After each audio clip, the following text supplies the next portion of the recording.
Hello, আসসালামু আলাইকুম। Welcome to our new lecture. আজকে আমরা বাংলাদেশ ব্যাংক যে সিলেবাস দিয়েছে, সিনিয়র অফিসার, অফিসার এবং ফোকাস রাইটিংও বলা যায়, বিভিন্ন চাকরির ক্ষেত্রে দেখা যায় যে ব্যাংকিং নলেজ একটা সেকশন থাকে, সেখান থেকে প্রশ্ন আসে। এবং বাংলাদেশ ব্যাংক প্রদত্ত সম্প্রতি যে সিলেবাস দিয়েছে সেখানে 10 মার্কের একটা সেগমেন্ট রেখেছে। যদিও এখানে পূর্বে সাধারণ জ্ঞান থেকে প্রশ্ন আসতো, যেমন মুক্তিযুদ্ধ,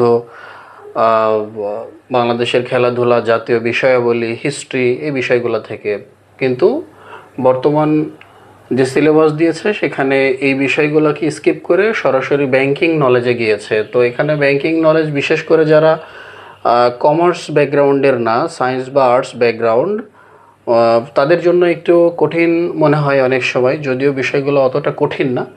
তো আমরা আজকে বাংলাদেশ ব্যাংক নিয়ে একটু পড়তে চাই। বাংলাদেশ ব্যাংকের বিশেষ করে function of Bangladesh bank. Bangladesh ব্যাংকের মেইন কাজ হচ্ছে মানিটারি পলিসি, মানিটারি পলিসিটাকে নিয়ন্ত্রণ করা, মানি সাপ্লাইকে নিয়ন্ত্রণ করা।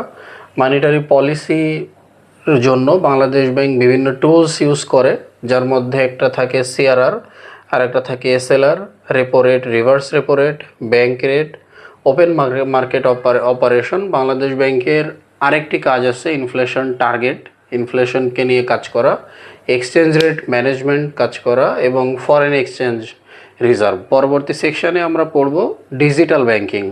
তো এখন যাওয়া যাক বাংলাদেশ ব্যাংকের কার্যাবলী। বাংলাদেশ ব্যাংকের কাজের মধ্যে কয়েকটি কাজ।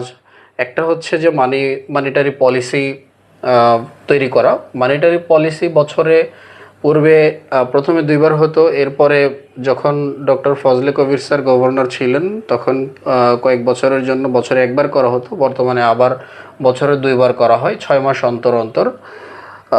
মানিটারি পলিসি 2 রকমের হতে পারে, একটা কন্ট্রাকশনারি মানিটারি পলিসি, আবার এক্সপানশনারি মানিটারি পলিসি। 1 নম্বরে কন্ট্রাকশনারি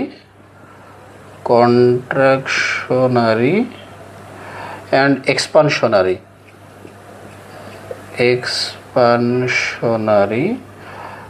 কন্ট্রাকশনারি মানিটারি পলিসি তখন তৈরি করা হয় যখন বাজারে প্রচুর পরিমাণে ইনফ্লেশন থাকে, জিনিসপত্রের দাম বেড়ে যায়, টাকার মূল্য কমে যায়, মানুষের হাতে প্রচুর টাকা থাকে কিন্তু টাকার মূল্য কম থাকে। তখন বাংলাদেশ সরকার চেষ্টা করে মানুষের হাত থেকে টাকার পরিমাণটা বাংলাদেশ ব্যাংকের কাছে ফিরিয়ে আনা এবং টাকার মূল্য বৃদ্ধি করা, টাকার পারচেজিং পাওয়ার বৃদ্ধি করা।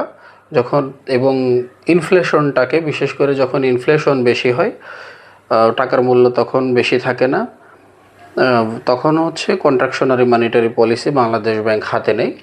এবং এক্সপানশনারি মানিটারি পলিসি তখন হয় যখন অর্থনীতিতে ইনভেস্টমেন্টের পরিমাণ কমে যায়, মানুষের হাতে টাকা থাকে না, ব্যাংকের হাতে লোনেবল ফান্ড কম থাকে, মানুষ ব্যাংক থেকে লোন নিতে পারে না।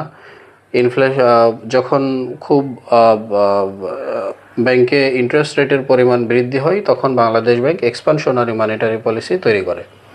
আচ্ছা, Bangladesh bank contractionary monetary policy বা এক্সপানশনারি মানিটারি পলিসির জন্য কয়েকটি টুলস ইউজ করে। কোন কোন টুলস ব্যবহার করে? একটা হচ্ছে সিআরআর, যেটাকে বলা হয় cash reserve ratio. Cash reserve রেশিওটা এমন, যদি কোনো একটা ব্যাংকের কাছে, এগুলো কিন্তু বাংলাদেশ ব্যাংক কাজ করে শুধুমাত্র কমার্শিয়াল ব্যাংক এবং শিডিউল্ড ব্যাংককে নিয়ে। বাংলাদেশ ব্যাংক কিন্তু কোনো পার্সোনাল ডিলিংস বা ইন্ডিভিজুয়াল ডিলিংস, সাধারণ ব্যক্তি গিয়ে কিন্তু বাংলাদেশ ব্যাংকের সাথে ট্রানজ্যাকশান করতে পারে না। এটা অনেকে বুঝতে পারে না। বাংলাদেশ ব্যাংকের অপর নাম হচ্ছে সেন্ট্রাল ব্যাংক, কেন্দ্রীয় ব্যাংক বাংলাদেশ সরকারের। তো আমরা সিআরআর বলছিলাম। সিআরআর বিষয়টা এমন, যদি এমন হয়ে থাকে বাংলাদেশ ব্যাংক 4% সিআরআর রেট ধার্য করলো, এখানে বলা হবে এমন, কোনো একটা ব্যাংকের হাতে যদি 1000 কোটি টাকা থাকে, ডিপোজিট থাকে, সেখানে 4% যদি বাংলাদেশ ব্যাংকে জমা দিতে হয়, তখন দেখা গেল বাংলাদেশ ব্যাংক বলল ঠিক আছে, আমাকে তাহলে তুমি 40 কোটি টাকা আমার কাছে জমা রাখবে, একদম সরাসরি ক্যাশ জমা রাখতে হবে। এখন বাংলাদেশ ব্যাংক ভাবলো যে না, মার্কেটে প্রচুর পরিমাণে টাকা আছে, তাহলে আমাকে এই রেটটা একটু বাড়াই দিতে হবে।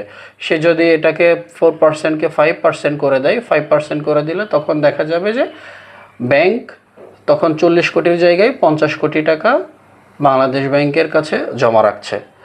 এভাবে বাংলাদেশ ব্যাংক মার্কেট থেকে টাকা তুলে নেয়, আবার এটা 4% থেকে 3% করে দিতে পারে, বা 5% থেকে 4% করে দিতে পারে, তখন ব্যাংকের কাছে টাকা চলে যাবে বাংলাদেশ ব্যাংকের কাছ থেকে। আর একটা আছে এসএলআর। এসএলআরটা হচ্ছে স্ট্যাটিউটরি লিকুইডিটি রেশিও।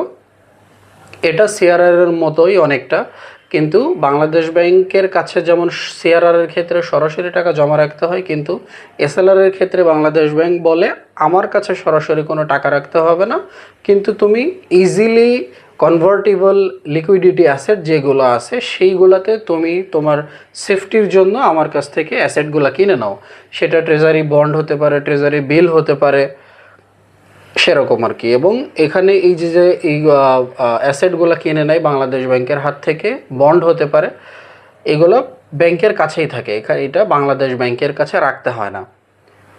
নর্মালি বর্তমানে কনভেনশনাল ব্যাংকের জন্য সিআরআর 4% এবং এসএলআর 13%।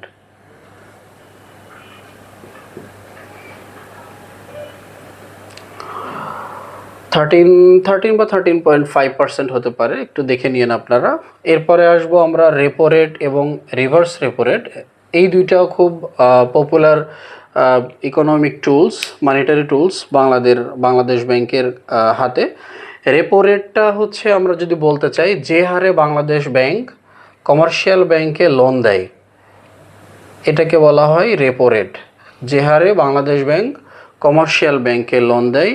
আরেকটা আছে রিভার্স রেপো রেট, যে হারে বাংলাদেশ ব্যাংক লোন নেয় কমার্শিয়াল ব্যাংকের কাছ থেকে, লোন নেয়, আর এখানে হচ্ছে লোন দেয়।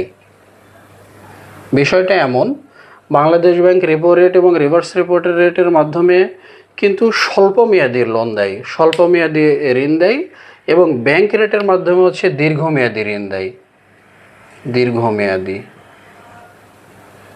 অনেকে বুঝতে পারে না যে রেপো রেট এবং রিভার্স রেপো রেট এবং ব্যাংক রেটের মধ্যে বেসিক পার্থক্যটা কি। একটা হচ্ছে যে স্বল্প মেয়াদি, আর একটা হচ্ছে দীর্ঘমেয়াদী। ব্যাংক রেটের মাধ্যমে ব্যাংক রেটটা একটু কম হয়, বর্তমানে ব্যাংক রেট 4%, রেপো রেট এবং reverse repo rate around 8 to 10% বর্তমানে বাংলাদেশ ব্যাংকের জন্য। আরেকটা আছে open market operation. Open market অপারেশনে বাংলাদেশ ব্যাংক যখন মার্কেটে প্রচুর পরিমাণে লোনেবল ফান্ড থাকে ব্যাংকের কাছে, ইনফ্লেশন প্রচুর পরিমাণে থাকে, তখন ওপেন মার্কেট অপারেশনের মাধ্যমে বাংলাদেশ ব্যাংক কমার্শিয়াল ব্যাংকের কাছ থেকে টাকা তুলে নেয়। টাকা তুলে নেওয়া মানে এরকম না যে গিয়ে বললো আমাকে টাকাগুলো দিয়ে দাও। তারা যে বাংলাদেশ ব্যাংকের ইকোনমিক টুলস আছে, ফাইন্যান্সিয়াল টুলস আছে, সেই ফাইন্যান্সিয়াল টুলসগুলো সেখানে বিক্রি করে, লাইক বন্ড, ট্রেজারি বিল, এইগুলা।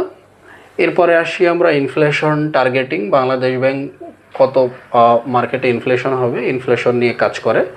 এখানে বর্তমানে বাংলাদেশ সেই ইনফ্লেশন রেটটা একটু বেশি, 10%-এর কাছাকাছি, 10%-এর কাছাকাছি। এক্স্যাক্ট রেটটা আপনারা একটু দেখে নিন। বাংলাদেশ ব্যাংক এখানে মনিটারি পলিসি ইনফ্লেশনকে নিয়েই কাজ করে। ইনফ্লেশন যদি খুব বেশি হয়, বাংলাদেশ ব্যাংক মনিটারি পলিসিটাকে একটু কন্ট্রাকশনারি করে।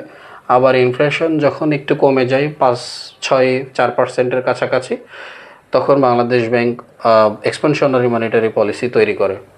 এরপরে exchange rate management. Bangladesh bank বাংলাদেশের যে টাকার মানের সাথে ডলার, ইউরো এবং ইয়েন, জাপানিজ ইয়েন, এই বৈদেশিক মুদ্রার যে এক্সচেঞ্জ রেটটা সেট করে। বর্তমানে বাংলাদেশে ডলারের সাথে এক্সচেঞ্জ রেট অন বিডিটি সমান 123 টাকা 95 পয়সা। তার মানে আমরা যদি $1 ব্যাংকে প্রদান করি, ব্যাংক আমাদেরকে 123 টাকা 95 পয়সা দিবে। পরেরটা হচ্ছে ফরেন এক্সচেঞ্জ রিজার্ভ। বাংলাদেশ ব্যাংকের আরেকটি কাজ হচ্ছে বৈদেশিক মুদ্রার রিজার্ভ তৈরি করা। এইটা আমাদের ইম্পোর্টের জন্য কাজে লাগে। এরপরে ইনভেস্টমেন্ট যখন আমরা বাইরে করতে চাই তখন কাজে লাগে। বাইরে থেকে যখন আমরা মালামাল কিনে আনতে চাই তখন বৈদেশিক মুদ্রা পরিশোধ করতে হয়। লোন পরিশোধের জন্য কাজে লাগে, লোনের সুদ পরিশোধের জন্য কাজে লাগে। বিদেশি সংস্থায় বিভিন্ন ফি প্রদান করার জন্য কাজে লাগে বৈদেশিক মুদ্রার রিজার্ভ। পরের যে টপিক আছে সেটা হচ্ছে ডিজিটাল ব্যাংকিং। ডিজিটাল ব্যাংকিংয়ের মধ্যে আমরা যেটা শিখব সেটা হচ্ছে RTGS, BEFTN, NPSB, MFS, internet banking, agent banking এবং সাইবার সিকিউরিটি। আরটিজিএস হচ্ছে real time gross settlement, real time gross settlement, real time gross settlement. এটার ন্যূনতম লিমিট 1,00,000 টাকা। 1,00,000 টাকার কম হলে আপনি আরটিজিএস করতে পারবেন না, এটার সাথে সাথে আপনার অন্য অ্যাকাউন্টে টাকা চলে যাবে। পরেরটা হচ্ছে বিএফটিএন, বাংলাদেশ ইলেকট্রনিক, আমি লিখলাম না, Bangladesh electronic fund transfer network. এটা সরাসরি সাথে সাথে যায় না, আপনি যদি সকাল 9টা থেকে 12টার মধ্যে বিএফটিএন করতে পারেন তাহলে বিকালের মধ্যে টাকা পেয়ে যাবেন। এনপিএসবি আপনি যে কোনো অ্যামাউন্ট এখানে টাকা পাঠাতে পারেন, এখানে 10 টাকা ফিজ গ্রহণ করে তারা, এটাও একদম টোটালি ফ্রি বিএফটিএনটা। কিন্তু এনপিএসবি করতে গেলে আপনাকে 10 টাকা ফিজ দিতে হবে। এটাও আপনি সাথে সাথে পেয়ে যাবেন। এখানে আপনি 1,00,000 টাকা হোক, 2,00,000 টাকা হোক, 3,00,000 টাকা পর্যন্ত করতে পারবেন এনপিএসবিতে। এমএফএস হচ্ছে মোবাইল ফাইন্যান্সিয়াল সার্ভিস, যেমন বিকাশ, রকেট, নগদ, ইউসিবি ব্যাংকের উপায়। এরপরে যেতে চাই আমরা ইন্টারনেট ব্যাংকিংয়ে। ইন্টারনেট ব্যাংকিংটা এমন এক ধরনের ব্যাংকিং যেটার মাধ্যমে আপনি ইনস্ট্যান্টলি আপনার অ্যাকাউন্টের তথ্য জানতে পারবেন, সেখানে কত টাকা আছে সেটা দেখতে পারবেন। আপনি চাইলে বিল পরিশোধ করতে পারবেন, ক্রেডিট কার্ডের ফান্ড ট্রান্সফার করতে পারবেন। পরে আরেকটা অপশন আছে এজেন্ট ব্যাংকিং। এজেন্ট ব্যাংকিংটা এমন একটা ব্যাংকিং ব্যবস্থা বর্তমানে বাংলাদেশে প্রচুর পরিমাণে পপুলারিটি পেয়েছে। এজেন্ট ব্যাংকিংটা বিশেষ করে লোকালয়ে, মফস্বল এরিয়াতে যেখানে ব্যাংকের শাখা স্থাপন করাটা অলাভজনক, মানে বেশি লাভ হয় না সেখানে কস্টিংয়ের তুলনায়, সেই জায়গায় এজেন্টের মাধ্যমে ব্যাংকিং সেবাটা মানুষের দোরগোড়ায় পৌঁছে দেওয়া হয়। এজেন্ট সেখানে সরাসরি ব্যাংকের হয়ে কাজ করে। এজেন্ট টাকা ডিপোজিট গ্রহণ করে, লোন দিতে পারে, বৈদেশিক মুদ্রা গ্রহণ করতে পারে, রেমিটেন্স আনতে পারে। এজেন্ট ব্যাংকিং বর্তমানে প্রচুর পরিমাণে পপুলার হয়েছে। বাংলাদেশের যে কোনো লোকালয়ে, যে কোনো মফস্বল এরিয়ার হাট বাজারে এজেন্ট ব্যাংকিংয়ের শাখা দেখা যাবে বিভিন্ন ব্যাংকের। বাংলাদেশে এজেন্ট ব্যাংকিং শুরু করেছিল ব্যাংক এশিয়ার হাত ধরে বাংলাদেশে এজেন্ট ব্যাংকিংয়ের কার্যক্রম শুরু হয়। এরপর cyber security in banking. Cyber security, hacking হতে পারে অনেক সময় কারো অ্যাকাউন্ট, ফিশিং হতে পারে, অনলাইনে ব্যাংকের বিভিন্ন তথ্য চুরি হতে পারে। সেই চুরি ঠেকানোর জন্য বিভিন্ন সফটওয়্যার ইউজ করা, 2 ফ্যাক্টর অথেন্টিকেশন ইউজ করা এবং স্ট্রং পাসওয়ার্ড ইউজ করা, এগুলোর মাধ্যমে আমরা ব্যাংকের অ্যাপসের নিরাপত্তা, ব্যাংকিং ব্যবস্থার নিরাপত্তা আমরা দিতে পারি। সো আজকের পড়াশোনা আমাদের এই পর্যন্তই। পরবর্তীতে আজকে আমরা কয়েকটা পর্বে সাজাবো আমরা আমাদের এই পড়াশোনা। তো আজকে আমরা পড়াশোনা এই পর্যন্তই রাখতে চাই, ভিডিওটা একটু বড় হয়ে গেল। নেক্সটে পরবর্তী টপিক নিয়ে আমরা আলোচনা করব। তো এত সময় আমাদের সাথে থাকার জন্য ধন্যবাদ। আমরা যেহেতু নতুন করে শুরু করছি, অনেক কিছুতে হয়তো বা একটু ভুল ত্রুটি থাকতে পারে, ক্ষমা সুন্দর দৃষ্টিতে দেখবেন। আশা করি সময়ের সাথে সাথে সব কিছু আমরা গুছিয়ে নিতে পারবো, ঠিক হবে। সো দেখা হবে পরবর্তী ভিডিওতে, সে পর্যন্ত সঙ্গে থাকুন। Thank you.